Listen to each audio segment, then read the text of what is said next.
Greetings, my dear viewer. You're on the channel The Price of Cheating.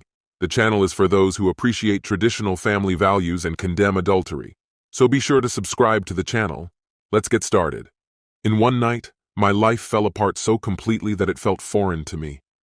I packed up our things at the hotel, left, and drove home in a daze, barely aware of anything except the road ahead. At a traffic light, I muttered to myself, "Green light, let's go," and slowly let go of the brake, almost like the car itself. As I kept driving, I couldn't shake the shock of how quickly and profoundly everything had changed with Arya. Just recently, I was her whole world. Now, I was nothing. What haunted me most was the cold tone with which she delivered that crushing blow. She showed no emotion, no regret. She simply made the decision without hesitation, surrendering to the allure of some celebrity. Without any explanation, she disappeared, saying only that she needed to use the restroom. Her friend was in on the plan too, and in an instant, she was gone. To hell with her husband, it seemed. And not only me. To hell with the kids, too. She made this choice consciously, fully aware of what it meant. She knew how deeply it would hurt, yet she still left, on the night that was supposed to be ours. I can't fathom how someone who claims to love you could act this way. Perhaps if there had been signs, weeks of tension or estrangement, I might have been prepared for the betrayal. But just minutes before, she promised Dave that she'd dance every dance with me, held my hand as we laughed, meeting each other's gaze across the table. Everything seemed perfect. At one point, I considered picking up the kids early, but knew I wasn't ready to take care of them in this state. A hollow question echoed in my mind. What do I do now? Her cruel choice left me empty, deprived of all the feelings I should have had. No anger, no sadness, only numbness. Reality began to seep into my consciousness only the following morning when I finally opened my eyes. Somehow I managed to change into pajamas, hang up my suit, and collapse into bed. After a pointless shower, I trudged along an icy path and ended up at a cafe for breakfast. Marie, our usual waitress, immediately noticed I was alone. "Where's Arya?" she asked, pouring my coffee. I looked up at her. "You know Owen Anderson?" she smirked. "Who doesn't?" "Well, he's in bed with Arya now." Her face went pale, and she dropped the coffee pot, covering her mouth in shock. "Are you serious?" she whispered, clearly rattled by my blank stare. I nodded, brushing away the dampness gathering in my eyes. Twisting a napkin in my hands, I muttered, "Looks like I'll be needing a lot of these." "Ollie," she whispered, breaking protocol to place a comforting hand on my shoulder. "I thought you two were such a strong couple, just perfect." She brought over an entire napkin holder and sat down across from me. "My boss said I could take a break," she added softly. I just nodded. "So what will you do now?" she asked, genuinely concerned. I blew my nose, adding another tissue to the growing pile, and shook my head. "Honestly, I have no idea. I'm still trying to understand what even happened." She squeezed my hand in support, and I finally managed to say, "I'm stunned by how meticulously she planned it all." As I drank my coffee, I recounted the humiliations of that night, every painful detail. With each twist in the story, Marie's expression grew harder. "This is unbelievable," she finally said. "Did they know each other? Was all of this orchestrated?" "How would I know?" I replied, still struggling to comprehend it all. "I can't believe it," I muttered, staring into the distance. She had been so focused on me, up until the moment he asked her to dance. It was as if someone had flipped an invisible switch, and in an instant, she became a completely different person. I could never have imagined she had such a side to her. Marie nodded slightly in response, barely noticeable. "This reminds me of an old story my grandfather used to tell," I said, drifting into memories, "about a horse thief." "What story?" she asked, intrigued. "It was one of his favorites," I explained. "A horse was tied outside a store, and a man just walked up, untied it, and rode away as if he'd owned it all along." "But the real question," I continued thoughtfully, pouring myself another cup of coffee, "was whether he became a horse thief because he stole the horse, or if he stole it because he was already a thief deep down. Many people walked past, but only he couldn't resist." Lost in thought, I realized I had probably spent years married to a deceitful, cowardly woman who had always been selfish. I sighed, shaking my head in resignation. I didn't expect this. At that moment, Marie's manager seemed to signal her. She stood up, patted me gently on the shoulder, and gathered up the used napkins before heading to the counter. After some time, I noticed my breakfast was over. Empty plates and crumpled napkins were piled in front of me. At home, I began packing. Whatever happened, staying in a marriage with a woman who had so coldly betrayed me was no longer an option. In a whirlwind of movement, I grabbed boxes, packed only the essentials, and left. My parents had retired to another city, like so many others, and the thought of joining them suddenly felt right. Driving south, I wondered, am I running away? Not at all. If my parents still lived nearby, maybe I would have stayed. But now, I wanted to be near people I could trust. Their warm home, far from the toxic remains of my broken marriage, was a bonus. I called them on the way, calmly explaining what had happened, partly thanks to that quiet talk with Marie. Mom put me on speaker so Dad could listen too. They immediately offered for me to stay as long as I needed. I stopped at a gas station, logged into my accounts, and transferred nearly all our savings to a new offshore account. She'd get her share eventually, but given her coldness towards me, I saw no reason not to make her work for it.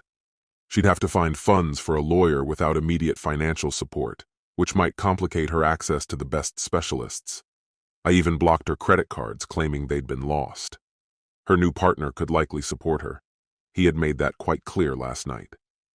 I called my boss and used up my 2 weeks of accumulated leave to mark what was now simply a dead anniversary. By noon, the phone rang. It was Aria.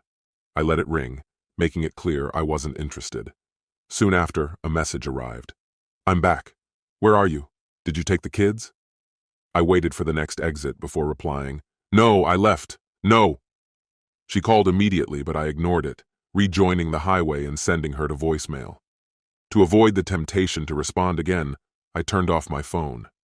She deserved the silence, the same emptiness her actions had left in my soul. Later, at a gas station, I turned on my phone and saw multiple missed calls.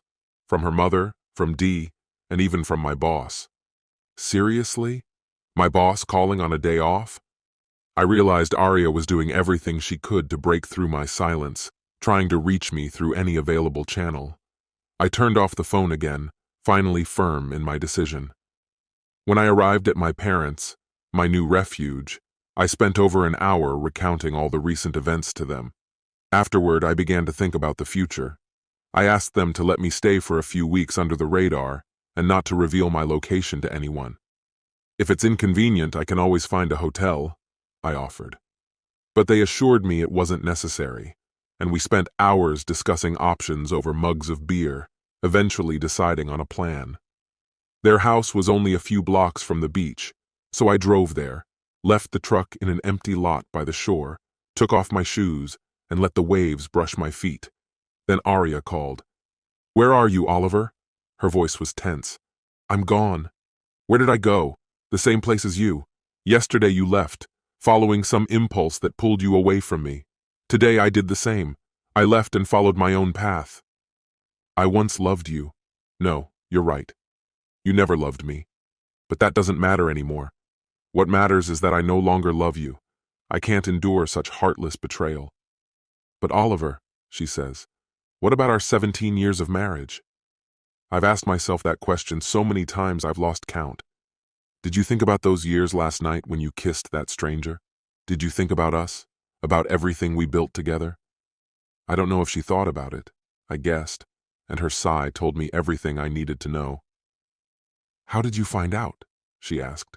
Was it Dee? Oh yes. Your friend Dee doesn't know how to keep secrets, does she? Dee practically stumbled over herself in her eagerness to tell me, like a fly drawn to fresh carrion. I chose my words carefully, letting her cling to the tiny bit of bewilderment she still had. But Oliver, it was just one night, she said. Exactly, Aria. In that one night you gave a stranger something you had denied me for 17 years. Now we both know where your true loyalty lies. Actions speak louder than words, don't they? Her sigh grew heavier. I had never spoken to her so sharply. For over 17 years I had been gentle, forgiving, believing my devotion was proof of love. To her, though, I was just a doormat, ready to take whatever she threw at me. "But Oliver, what about our children?" she pleaded. "Yes, heartless cheater, what about them? Last night showed exactly how much they mean to you. If Emma had needed emergency help, if something had happened, no one would have been able to reach you. What kind of mother does that? Now we know where your true priorities lie." "Oliver, please, it was just one night. I came back and I'll make things right." "And how exactly will you do that?" Silence. "I'll do anything," she said. "Please, come back and we'll get through this together." "As for me, I seem to be managing quite well on my own," I replied. "Thanks." "What? How? Where are you?" "I'm where I need to be, far from a self-absorbed woman who so easily abandoned her family." She sighed and then started sobbing. "Are you with Holly?" Holly Burmeister, the sister of my fishing buddy, a woman who had always sparked Aria's jealousy. Holly was confident, easygoing, unafraid of a little flirtation, which drove Aria mad. I paused. "Wait, did you just call her a shameless woman? What does that say about you? Holly is a free woman, and you're married with 2 young children. Holly didn't abandon a husband and children for a stranger. That was you, selfish and heartless." She cried harder. "No, don't say that. I came back. It was just one night." "But that one night was enough for me to see who you truly are. A lying, unfaithful traitor. You knew exactly what you were doing and you did it anyway. That's the mark of a truly selfish person." "I'm not the bad guy here. I truly care about you," I stated. "No, you're not fooling anyone. The only person you're truly devoted to is yourself. And of course, that man you were with last night." "Actions speak louder than words, Aria," I continued. "You sacrificed everything for him. Was it worth it? Was that night really unforgettable?" Her silence told me everything I needed to know. "Come on, hurry up," I smirked. "You'd better get to him before he finds another married woman to spend his Friday with." "Did you see what he said in last month's interview?" I pressed, watching as she began to falter. "No. What did he say?" "He said he's tired of chasing after beautiful women. Claims he finds it far more thrilling to conquer plain, married women, the ones who aren't glamorous, the ones with stretch marks and signs of aging. Beautiful women are too easy for him. He needs a challenge. He thinks moms who put up a fight make the best conquests." "No, he couldn't have said that," she murmured, horrified. "Oh, but he did. It was last month. Didn't you see it? Why do you think he's always spotted with women like you? All the young, beautiful ones are gone. He's left with only the trusting ones he can manipulate. If you want to hold on to him, Aria, you'd better hurry. He'll be looking for a new thrill by Friday." Her restrained tears turned into open sobbing. "You're just saying all this to hurt me," she whimpered. "And why would I want to hurt you?" Though she knew the answer, she whispered quietly, "Because I love you." "Why would I want to hurt you, Aria?" I asked again. Because I hurt you," she admitted, barely audible through her tears. "Exactly. You knew it was wrong. That's why you couldn't look me in the eye afterward. You snuck in through the back door, asked Dee to cover for you, and thought you could sweep it all under the rug. Because for Aria Carlyle, love means apologizing afterward, after publicly humiliating her husband. And she still thinks he'll forgive her." I took a deep breath. "No, Aria, this isn't just selfishness. It's delusion. But Oliver, it's over. It was only one night. I'm here now, and I'll be better," she pleaded. "You haven't answered the most important question. How are you going to make up for the pain you caused me last night? How?" She was silent, at a loss for words. Just then, a message came through from my mom. "Dinner at 9. I have to go. Someone who genuinely cares about my feelings is making me dinner." "Who is she?" she screamed so loudly that I had to pull the phone away. "Is it Holly? I swear I'll kill her." Ah, the maturity of the modern woman. "How long do you think I'm going to put up with this, Aria?" A heavy silence hung between us. "Forever," I replied, calmly but firmly. "Remember that, Aria. I'm done. Who would go back to a woman who's proven she doesn't care? You had your perfect night, congratulations. Now you can wonder every day if that night was worth throwing away 17 years of marriage. The silence between us was palpable, and I dealt the final blow. And maybe one day you'll ask yourself if it was worth it for your children to grow up knowing their mother destroyed their family. One night. One impulsive night that meant more to you than all the years we spent together raising our children. When they grow up, will they be able to find any self-respect? And now you expect my support after everything you've done? Don't count on it. Goodbye. Soon, I got a job closer to the family and enjoyed peaceful holidays. The divorce went smoothly, with a fair division of property. Although I returned half the money, it was satisfying to slightly delay the process just to make her a bit uncomfortable. It came as no surprise when a few husbands, fed up with someone's antics, decided to put an end to his career. Emma and Tommy grew up strong-willed and, understanding why our family had fallen apart, became little rebels in their own right. Eventually, Arya reluctantly agreed for the kids to move in with me, and they thrived. Maybe it was the warm climate, or maybe it was having a devoted father nearby. Meanwhile, friends back home found it only fair to warn anyone dating Arya about her tendency to betray. Realizing her reputation, she left town, occasionally reaching out to the kids, but after 3 months, she disappeared. They say the truth always finds its way, and sometimes it brings the right person along. For me, that was Nancy, 7 years younger, also divorced, with a daughter Tommy's age. It may sound like a cliché, but life is full of surprises, and since then, we've been happy. As for Arya, she soon found a younger man who brought her some happiness, until one night he left for a woman his own age whom he met at a dance. At least he didn't leave without a word. He waved as he walked away with his new partner. Since then, Arya stopped seeing anyone, spending her days in an apartment with a couple of stray cats, or so the kids say. Karma, it seems, is still around, though it has softened over time. This concludes the story. If you like it, then put your powerful like and subscribe to the channel.